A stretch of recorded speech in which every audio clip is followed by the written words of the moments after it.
Բարև ձեզ Civic Game-ի եթերում այսօր զրուցելու ենք քաղաքագետ Գագիկ Համալյանի հետ։ Բարև ձեզ պարոն Համալյան, շնորհակալ եմ մեր հրավերն ընդունելու համար։ Պարոն Համալյան, հավանաբար արդեն գիտեք, որ պատիվ ունեմ խմբակցությունը Սերժ Սարգսյանի, ըստ էության գլխավորած։ Պատիվ ունեմ խմբակցությունը խորհրդարանական լսումներ է սկսել impeachment-ի գործընթացի հետ կապված, նոր էլ Իշխան Սաղաթելյանը արդեն Հայաստան դաշինքի պատգամավոր հայտարարեց, որ այն ստորագրությունները, որոնք նրանք ունեին առանձին թղթի վրա, որոնք ոչ մի կերպ երկու խմբակցությունները չէին կարողանում միավորել մեկ թղթի տակ, կհանձնեն պատիվ ունեմին եւ եթե տեխնիկական պատճառ առաջանա, ապա նրանք կարող են այդ ստորագրությունները տեղափոխել նաեւ մեկ թղթի տակ, այսպիսով մեկ քայլ առաջ է գնում impeachment սկսելու գործընթացը ընդդիմության, չնայած նրանց դեռ բավական ձայներ պակասում են, ինչպես կմեկնաբանեք այս գործընթացը, արդյոք սա ինչ որտեղ հասնող գործընթաց կարող է լինել, պարոն Համալյան։ Մեկ քայլ առաջ, այսինքն ընդդիմության շրջանակում մեկ քայլ առաջ, որտեղ impeachment-ի գործընթացին առանց իշխող խմբակցության անհնար է իրականացնել։ Առհասարակ ես ինքս ինձ միշտ հարց եմ տալիս, եթե նմանատիպ գործողություններ ես դու ձեռնարկում եւ դրա ապական մշտոցը գրեթե անիրատեսական է, ինչի համար ես դա անում, հա։ Չեմ կարծում, որ Սերժ Սարգսյանը այդ ամենը չի հասկանում, հաշվի առնելով նրա քաղաքական փորձը, անցած ճանապարհը եւ բնականաբար այստեղ կա մեկ պատասխան, հա։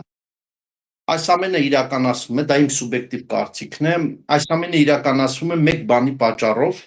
իշխանությանը հակադրվելու համար անհրաժեշտ են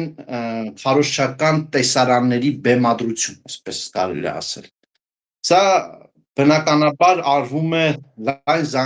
ոչ միայն լայն զանգվածների համար է արվում, նաև ցանկացած քաղաքական ուժ հասարակության շրջանում ունի հենվելու, այսպես ասած, ինչ-որ սոցիալական խմբեր, որոնց վրա հենվում է, եւ այդ խմբերին ինչ-որ բան ասելու, ինչ-որ բանում համոզելու միջոցներ է փնտրում։ Հիմա Սերժ Սարգսյանի համար այդ հենարանը միշտ հանդիսացել են թաղային խուժանները կամ թաղային խուժանների նման ինչ-որ այլ հեղինակություններ, միջին չինովնակական դասի ներկայացուցիչներ։ Նրանք պետք է, որ Սերժ Սարգսյանը համոզի, որ Նիկոլ Փաշինյանի իշխանությունը գնացող իշխանություն է, որ նրանք Նիկոլ Փաշինյանի հետ երկարատև սպասումներ որևէ հասարակական որևէ սեգմենտ, որը ունի դեռևս այդպիսի լծակներ հասարակության շրջանում, երկար հույսեր չկապեն, այսինքն սա տեսարանի բեմադրություն է ընտրություններից առաջ եւ սեփական դիրքերի ուժեղացման ինչ-որ փորձ է Սերժ Սարգսյանի կողմից։ Մնացած ուժերը, ովքեր կմասնակցեն կամ կմտնեն այս խաղի մեջ, չգիտեմ որքանով շահած դուրս կգան, բայց ամեն դեպքում նրանք այս փուլից սկսած, եթե նրանք մասնակցում են այս խաղին, խաղում են Սերժ Սարգսյանի խաղ։ Այսինքն սա նախընտրական շրջանում դիրքավորման փորձ է ըստ էության եւ impeachment-ի հավանականություն իրենք էլ գիտեն, որ չկա, ուղղակի անում են խորհրդարանական ընտրություններից առաջ ինչ որ կերպ ընդդիմության ներսում առաջնորդություն ստանձնելու համար։ Ոչ թե ավելի շատ առաջնորդություն, այլ դիրքերի ուժեղացում, այսպես կարելի է նկարագրել։ Նախ եկեք հասկանանք ինչի չկա, հա, որովհետեւ եկեք ընդունենք, որ եթե դու նման impeachment-ի գործընթաց ես սկսում, դու պետք է առնվազն մեր տիպի հասարակություններում ունենաս ազդեցիկ փողոց, հա, բազմություն, որը կարող է գալ եւ ճնշել իշխող ուժին գնալ զիջումների։ Այն մոտավորապես ինչ արեց Նիկոլ Փաշինյանը 2018 թվականին, բայց այսօր արդյոք հասարակության շրջանում առկա են այդպիսի դժգոհություններ։ Եկեք արձանագրենք, որ Նիկոլ Փաշինյանը ներկա պահին ունի շատ մեծ ընտրազանգված, ամենամեծ ընտրազանգվածը, այո, այդ ընտրազանգվածը դժվար է ասել մեծամասնություն է թե ոչ, ընդհանուրի մեջ, բայց նա ամենամեծ ընտրազանգված ունի։ Երկրորդ ամենամեծ ընտրազանգվածը կամ առաջին ամենամեծ ընտրազանգվածը դա չկողմնորոշվածների ընտրազանգվածն է, Դրանց մեծ մասը ավելի շատ Փաշինյանից հիասթափված են այն պատճառով, որտեղ ունեն Փաշինյանին հարցեր, այսինքն ինչու նախկին իշխանությունները, որոնք ըստ ժողովրդ ոչ միայն ըստ Նիկոլ Փաշինյանի, այլ նաև ըստ ժողովրդի արձանագրած փաստերի թալանչիներ են, կոռումպացվածներ են,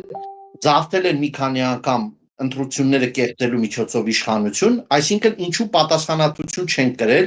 ահա այսպիսի հարցեր բարձրացնող չկողմնորոշվածները ինձ թվում է քիչ հավանական է եւ գրեթե բացառված է, որ իրենց ձայնը առանց ընտրակաշառքի կամ որևէ հրասակ իրենց ձայնը կտան նախկին իշխանությունների հետ կապված մարդկանց, հա։ Այսքանը։ Պարոն Քամալյան, քանի որ փողոցից խոսեցիք, այսօր նաև փողոցում էին փորձել ինչ-որ գործընթաց նախաձեռնել, այս լսումների հետ զուգահեռ հրավիրել էին ազգային ժողովի դիմաց հանրահավաք, որպեսզի տեղի ունենա, եւ հիմնական այդ դերակատարը տեխնացուն էր պատիվ ունեմի։ Խոսքը Մասիսի համայնքապետ Դավիթ Համբարձումյանի մասին է։ Կանրադառնանք դեր տեխնացուին, որովհետեւ շատ կարեւոր է սա նաեւ։ Բայց մարդկային այդ բազմությունը շատ նոսը, շատ փոքրաթիվ մարդիկ էին, այսինքն սա եւս ցուցիչ է հանրապետականի կամ պատիվ ունեմի համար, որ այդ կոնսոլիդացիան, այդ ճնշումը, այդ պահանջը ժողովրդի մեջ չկա, անգամ իրենց համակիրներն են գնալով նոսանում։ Հետեւաբար ուր կգնան մինչև։ Սա իրենց համար ցուցիչ չի լինի, որ նույնիսկ այս կոպիտ ասած տրյուկը չի աշխատում։ Կամ մարդիկ հասկանում են, որ սա տրյուկ է ու իմաստ չեն գտնում մասնակցել։ Նախ եկեք նույնիսկ իրենց ընտրազանգվածի մի փոքր խոսեք իրենց ընտրազանգվածի մասին, հա։ Այստեղ եւս դա բաժանված ընտրազանգված է, հա։ Նիկոլ Փաշինյանին ատողների, չսիրողների այդ ընտրազանգվածը եւս բաժանված է մի քանի ուղղությունների։ Այնտեղ կա Ռոբերտ Քոչարյանի համակիրներ, այնտեղ կա Սերժ Սարգսյանի համակիրներ, այնտեղ կա արդեն որոշակի առումով այդ գծնողների դաշտում սկսում են գնալ դեպի Սամվել Կարապետյանի ուղղությամբ, այնտեղ ավելի փոքր խմբեր կան եւս կուսակցություններ կան, Հայ ազգային կոնգրես եւ այլն, այս մարդկանց համակիրներ, այսինքն այնտեղ էլ ինչ որ միանշանակ ամեն ինչ միանշանակ չէ, հա, այնտեղ էլ կան իրար փոխադարձ վիրավորողներ, եթե մենք տեսնենք պրոպագանդիստները Ռոբերտ Քոչարյանի եւ Սերժ Սարգսյանի ինչպես են իրար վիրավորում, այնտեղ էլ ամեն ինչ հաշ չէ։ Միգուցե կարող է կազմակերպված է, չգիտեմ, չմտնենք կոնսպիրոլոգիական դաշտ, ուղղակի արձանագրենք, որ այնտեղ էլ միանշանակ չէ ամեն ինչ։ Դրա համար կրկնում եմ, այսպիսի մոտեցումներ առաջ բերել, ասել նպատակ դնել, որ Նիկոլ Փաշինյանին իմպիչմենտով, այն էլ ընտրություններից մի քանի ամիս առաջ կարող ես հերթական ընտրություններից մի քանի ամիս առաջ կարող ես հեռացնել, դա կրկնում եմ, ավելի շատ կրում է քարոզչական տեսարաններ բեմադրելու նպատակ։ Հա, Սերժ Սարգսյանը սիրում է այդպիսի տեսարաններ, Սերժ Սարգսյանը փորձում է իր ընտրազանգվածին համոզել, որ նրանք շատ լուրջ են տրամադրված, որ դուք պետք է ընտրությունների ժամանակ գաք եւ տարայություն մատուցեք կրկին մեզ համար, չհավատակ այս իշխանության երկարաժամկետ նպատակներին, Նիկոլ Փաշինյանի իշխանությունը գնացող իշխանությունն է, այնիշ փորձել են ներքին դաշտում երկար տարիներ, այս 7 տարիների ընթացքում համոզել շատերին, որտեղ մենք գիտենք, որ բազմաթիվ այսպես կներեք այս արտահայտության համար ընտրական տասովչիկներ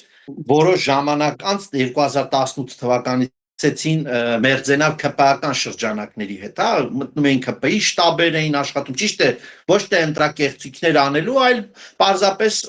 ԿՊ-ի հետ մերձենալու իրենց ներքին շահեր ունենալու համար ընդհանուր առմամբ։ Պարոն Քամալյան, բայց տեսեք,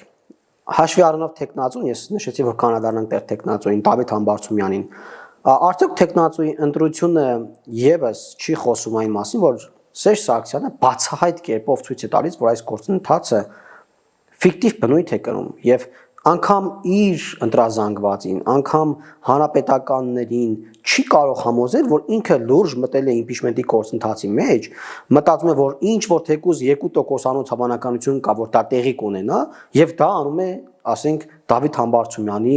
դեմքով Դավիթ Համբարձումյանի առաջնորդությամբ կամ թեկնածությամբ։ Բնականաբար Սերժ Սարգսյանը գիտի, որ այսպես չի լինի, իր կողքին գտնվող որոշ, այսպես ասած, գրագետ քաղաքական դեմքերին, այսինքն Աշոտյանին, Շարմազանովին, Զաքարյան Արտակին կամ մնացածին չի բերելու ինքը մտցնի այս խաղի մեջ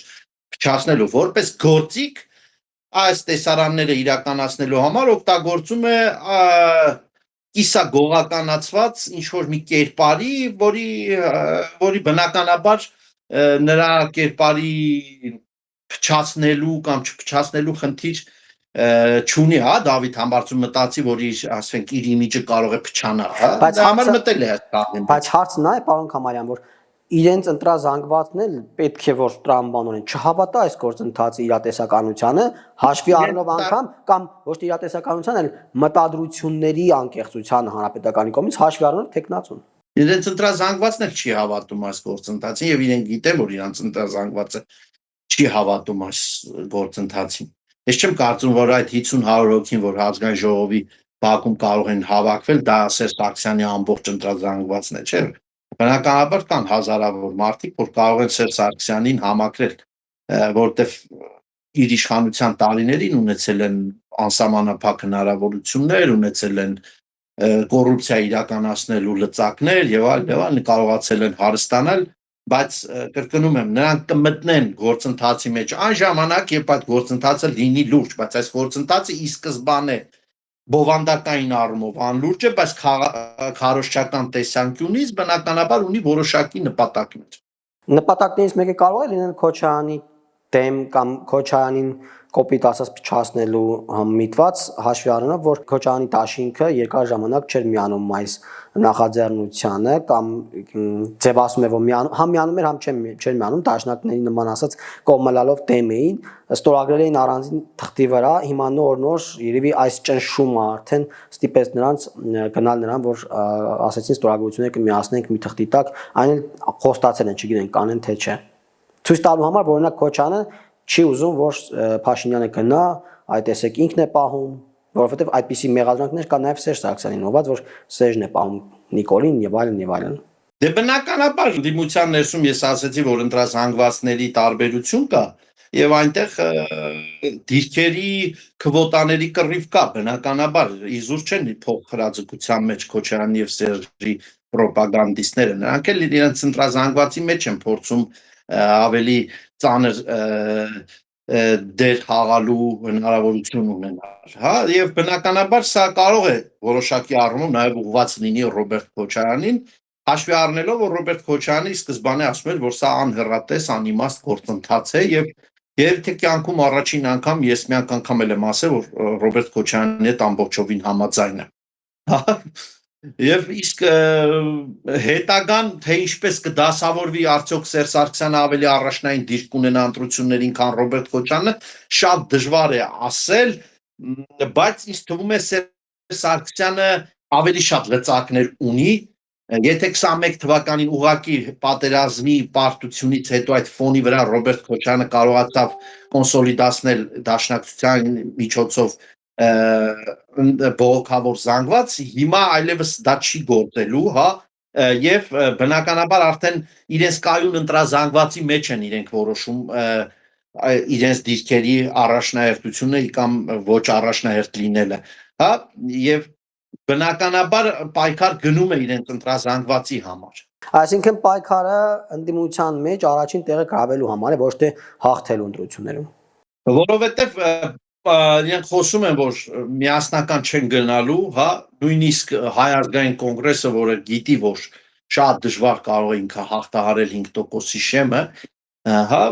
իրենք էլ հայտարարում են, որ չեն միանալու Ռոբերտ Քոչարյանի եւ Սերժ Սարգսյանի եւ քաղաքում պտտվող այն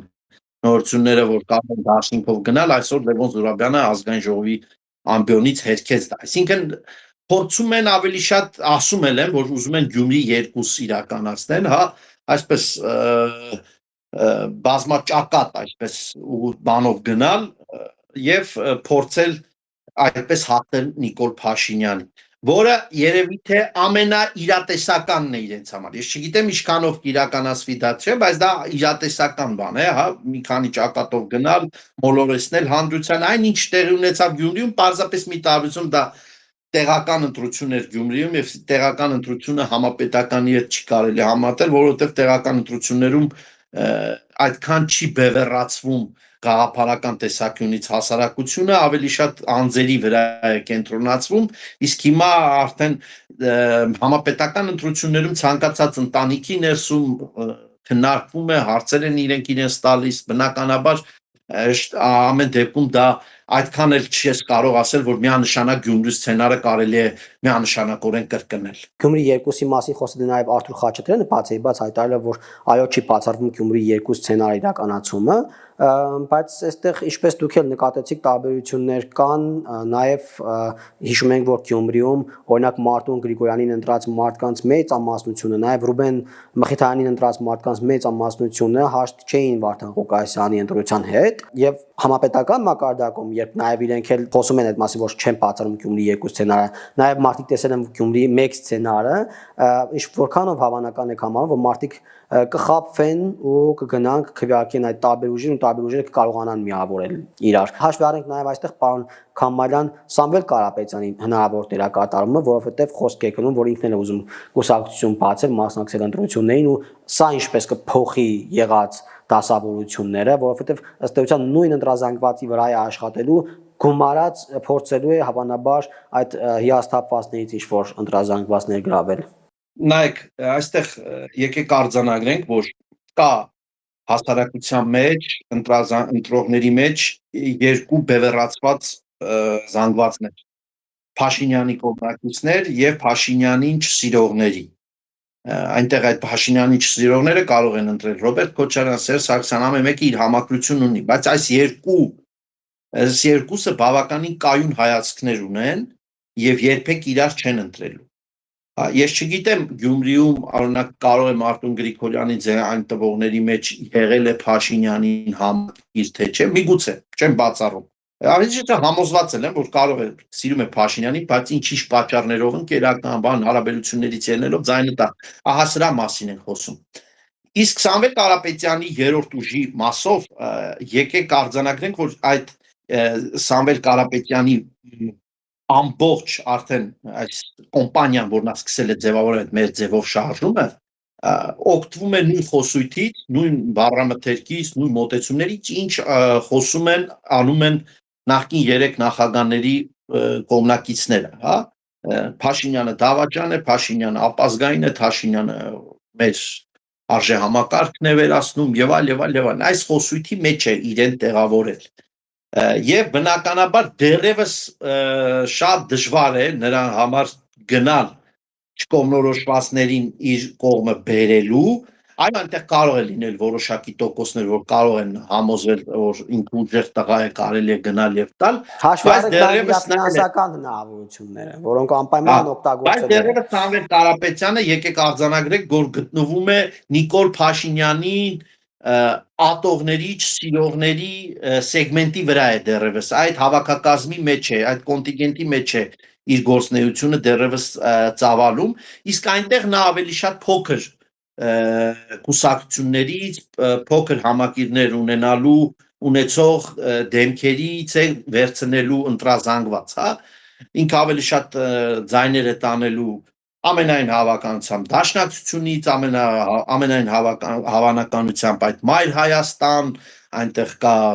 այդ Գյումրի օրինակով վերցնենք կամ չգիտեմ այնտեղ փոքր տեղական դաշինքներ են չէ ձևավորում, լոկալ դաշինքներ են ձևավորում, այդ տեղից ինքը կարող է ընտրազանգված տանել, որովհետև այստեղ փողի գործոնն է, հա։ Շատ կարևոր է հասկանալ ինչ որակի ընտրություն կկազմակերպի իշխանությունը, հա։ Եթե կարողանա զսպել ընտրական կաշառքի տարածման բանը, այստեղ նրանց հաղթանակի բանը հաջողության հասնելու գրավականը զրոյական կլինի, այո նրանք կմտնեն պարլամենտ, բայց մեծամասնություն կազմել չեն կարողանա։ Այս շատ միանշանակ է, որ իշխանությունը պետք է ձգտի հենց այսօրվանից այդ ընտրակեղծարարության օջախները որ կան, բոլորն էլ հայտնի են, չէ՞, հասարակության ցանկացած շերտում, ցանկացած համայնքում, ցանկացած վայրում գիտեն, ասենք այս գյուղում, այս քաղաքում ով է զբաղվում ընտրական կոմպանիաներ ձևավորելու process-ի մեջ, ով է զբաղվում ընտրակաշարք բաժանելով, ովքեր են այդ մարդիկ, Պարոն հիմիկվանից Քամալյան, պետք է իրավապահ մարմինները աշխատեն այդ բայց հաշվի առնենք, որ հիմա տեխնոլոգիաները թույլ են տալիս այդ ընտրակաշարքը ոչ թե արծեր են փոխանցել, այլ վիվարոներին հաշիվներ լիցքավորելով, չգիտեմ, կոմունալ վճարումներ կատարելով, քարտին փոխանցելով, չգիտեմ, բիթքոինների անգամ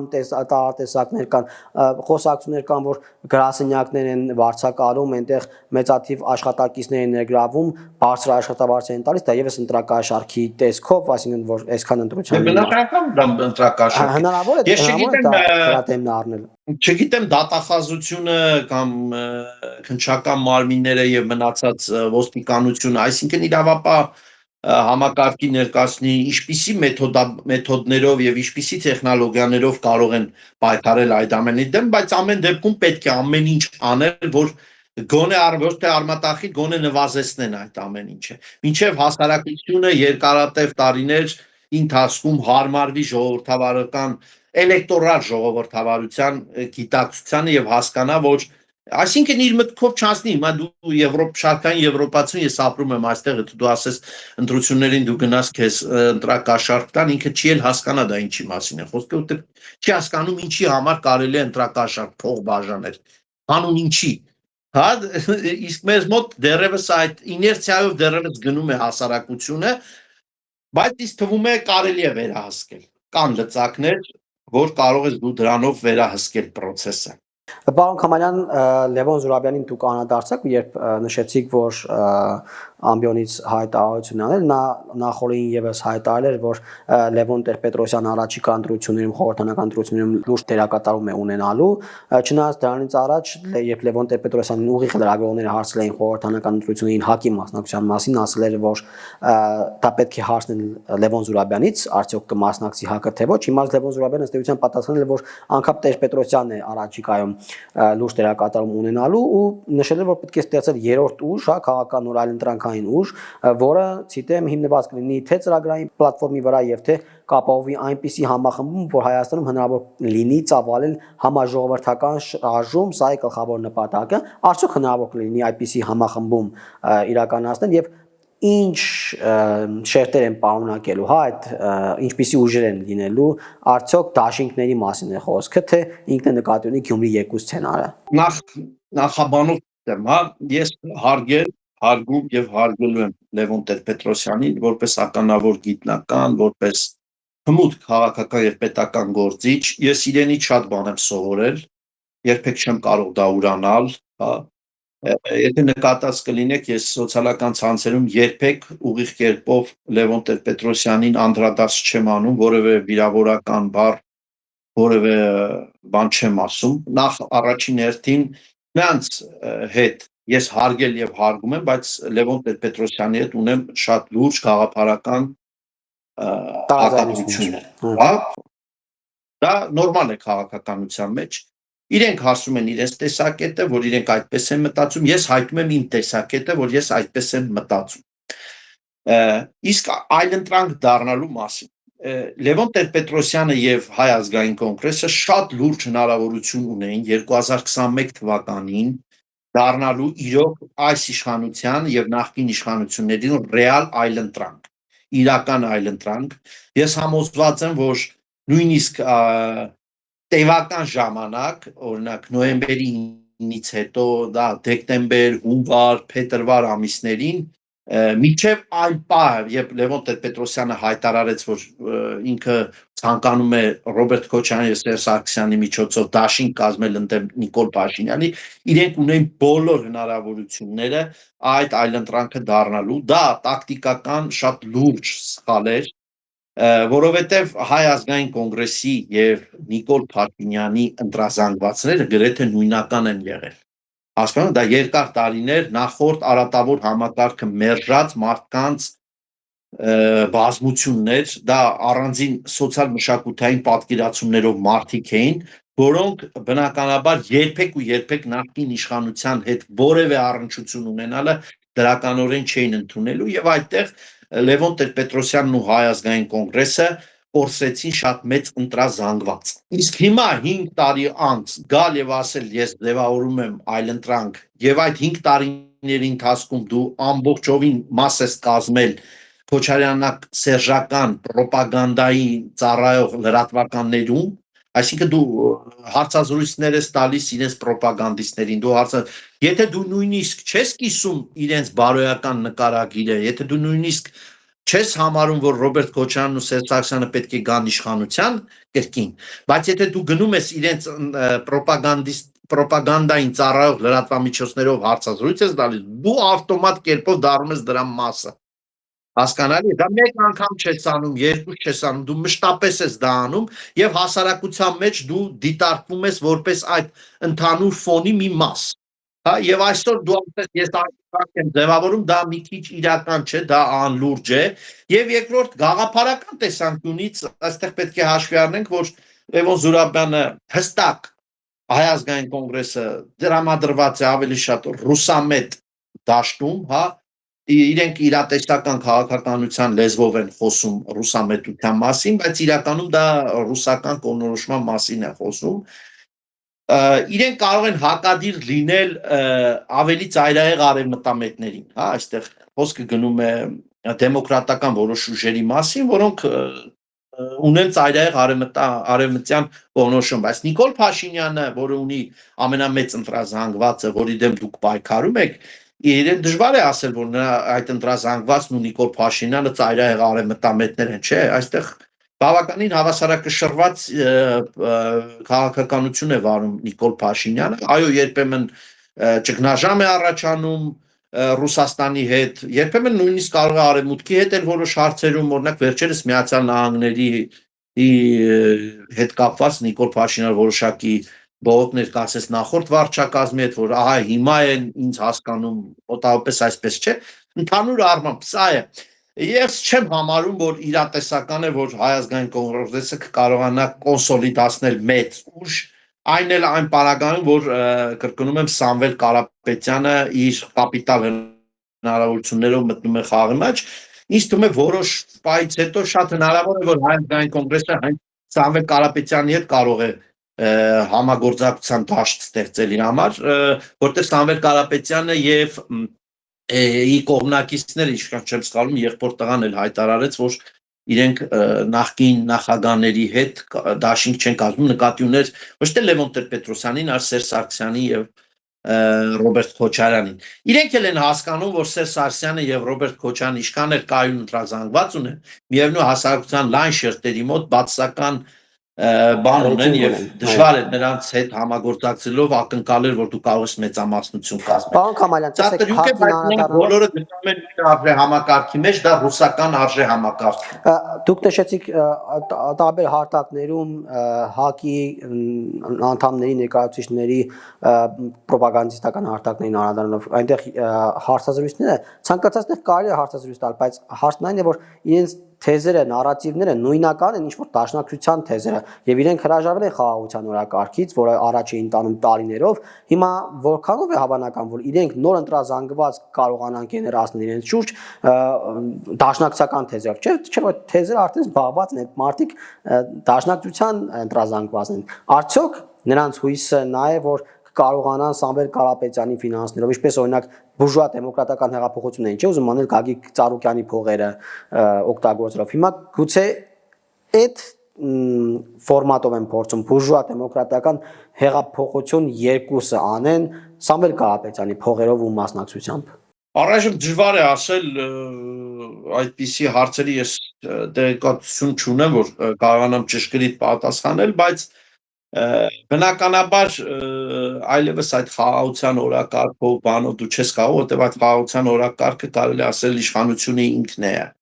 այդ օրակարգը բերել եւ ինքն է թելադրում այդ օրակարգը եւ բնականաբար իսկ նրանք այլևս ասում են մենք այսպիսի խաղաղություն չենք ուզում, մեր պատկերացած խաղաղությունը լրիվ այլ խաղաղություն է, այլ այդ պատկերացած խաղաղությունը ըստ ամենայնի Ռուսաստանի մանդատի ներքո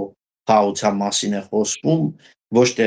ասենք Թրամփի մանդատի ներքո իրականացված խաղաղության մասին, այստեղ տարբերությունը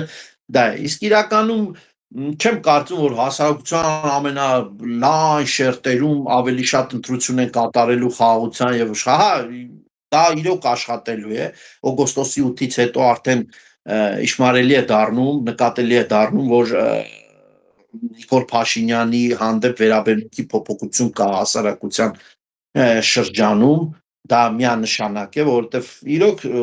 սովորական մարդիկ, քաղաքականության հետ կապ չունեցող մարդիկ, աշխատող մարդիկ, դրանք փողագործներ են, մշակներ են, առևտրականներ են, բիզնես անող մարդիկ են, որոնք քաղաքականության հետ կապ չունեն,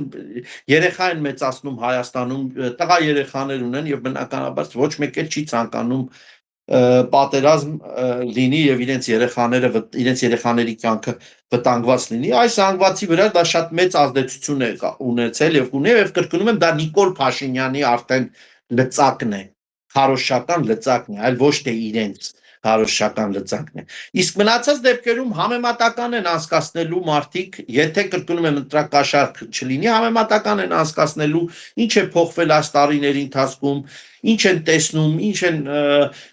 բնականաբար ամեն մարդը միգուցե դու փողոցում մոտենաս մարդկանց հարցնես մեծ մասը չպատասխանի քեզ քաղաքական բնույթի հարցը, բայց ցանկացած մարդ ինքը իր մեջ հարցեր տալիս է եւ ինքը այդ հարցերի պատասխանը ունի։